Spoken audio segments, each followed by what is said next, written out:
नमस्कार, प्रणाम दोस्तों। मैं राजेश आप सभी का स्वागत करता हूं अपने ब्लॉग में। और बताइए कैसे हैं आप सब। चलिए, उम्मीद करते हैं कि बहुत अच्छे होंगे, स्वस्थ होंगे, मस्त होंगे।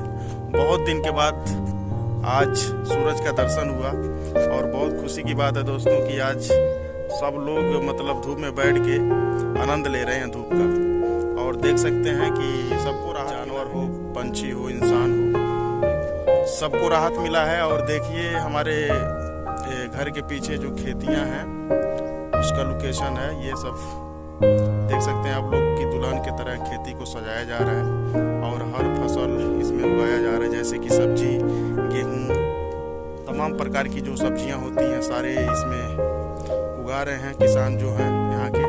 और बहुत सुंदर दृश्य है, बहुत अच्छा दिख रहा है ये। तो आप लोग कमेंट में बताइए कि आप लोगों को कैसा लगा ये देखकर, और आप लोग कैसे हैं कमेंट बॉक्स में ज़रूर बताइएगा।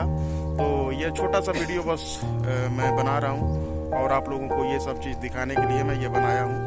तो आप लोग कमेंट में बताइएगा कि आप लोग कैसे हैं। और अगले वीडियो में फिर मिलते हैं, तब तक के लिए हर हर महादेव, जय माता दी।